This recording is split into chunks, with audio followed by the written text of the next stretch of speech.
Good day. It is good to have you here today.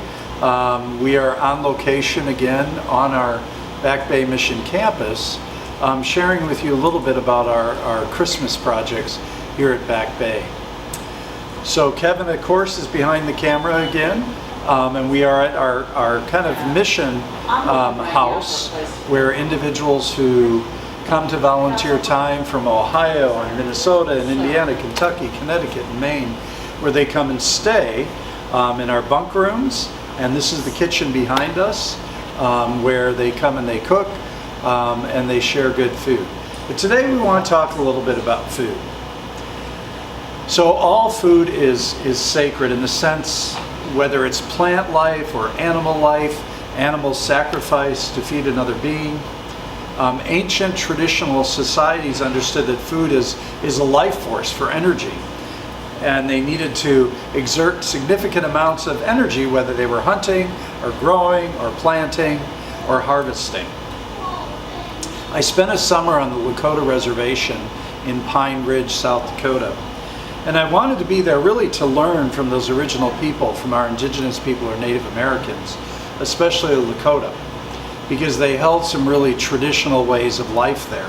And the elders explained to me one night around the fire, after I had built some trust with them, that they believed that the land was sacred that produced food, and animals were sacred that produced food for them. The animals that sacrificed their lives, they believed, was a sacred act. And it was their tradition, whenever they would hunt, that they would always say, "Thank you, Spirit, for this animal that I am about to shoot that will feed my body, that will feed my family, that will feed my people." And they would actually have some sort of like prayer of thanksgiving to the Great Spirit also as they harvested food, because they believed everything came from the Great Spirit. Everything came from the ground. Everything came from the earth, and the earth was sacred, and everything that was growing or walking upon the earth was sacred. And I think that was a beautiful way to kind of understand what they would call the circle of life, right? And then as they took the animal, they thanked the Spirit. As they took the grain or the wheat or the corn or the peas or the beans, whatever it is they took from the soil, they thanked the Spirit for those gifts of life too. Mehmet Oz said this: "Food is no longer sacred to us. In becoming too efficient, we've changed its nature." Think about that. That food is no longer a sacred moment for us as human beings, as we have gotten away from those roots as indigenous people that harvested the land, that killed our own food. We've become too efficient, and we've changed its nature. I've heard that when in our schools, especially our elementary schools, when they talk with the children about food, oftentimes the children are surprised where hamburger comes from. They're surprised where corn comes from. They don't really understand that deep connection to planet Earth and the deep connection to the soil. During this month, in particular this holiday season, for almost every tradition, we are deep into a season of sacred traditions. And we are deep into sacred traditions that often involve food, special foods. Like we have our baskets here. We have about 120 baskets that we've given away to those who are connected to Back Bay Mission through our case management programs or our homeless programs that are most in need. And these traditional foods like Jiffy Mix and mac and cheese and stuffing and green bean casserole, these things are kind of sacred to us in our holiday traditions.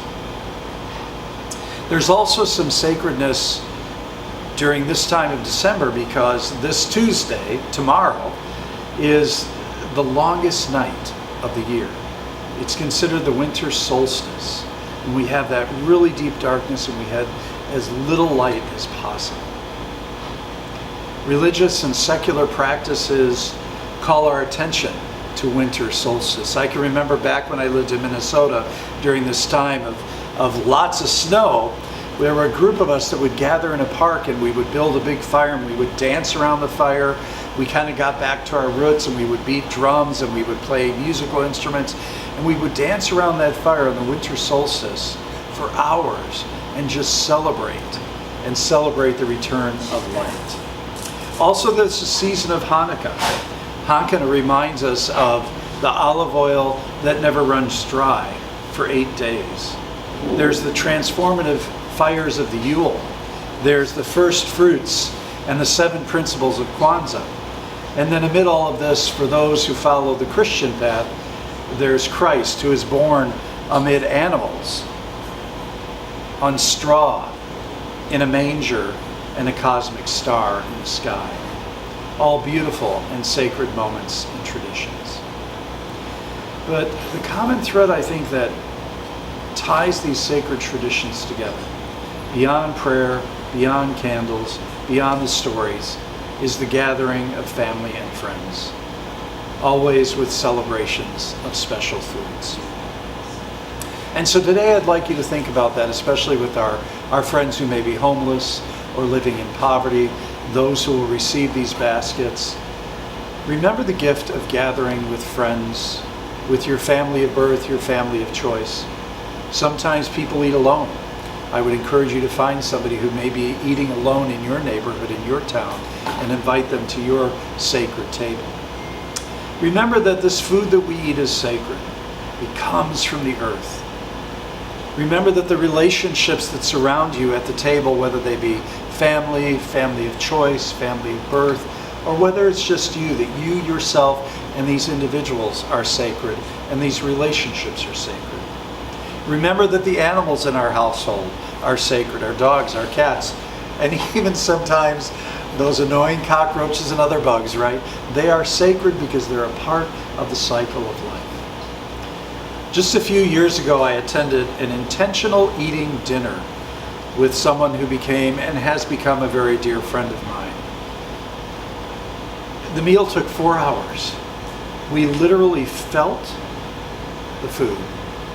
We smelled the food, and we tasted the food intentionally for 4 hours, and drank a few glasses of wine that we tasted, that we felt intentionally.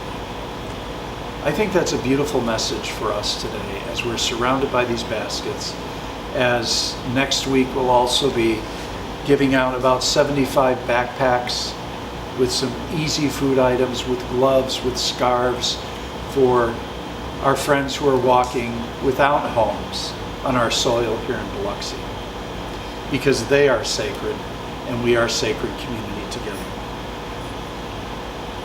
So I want to end with a quote from one of my favorite individuals, Dorothy Day, who is an activist and really a lover of all of humanity. And she said, "Food for the body is not enough. There must be food for the soul." So thank you for joining me today. As always, we would solicit your prayers, your support, your well wishes, your good thoughts, and we wish you a really blessed week and a blessed winter solstice wherever you are at. Celebrate that day with great fervor and great joy, and realize how sacred the earth is, how sacred the sun and the moon and the darkness and the light are all for all of us, and the food on our tables and the relationships we have. So thank you for joining me. Blessings in you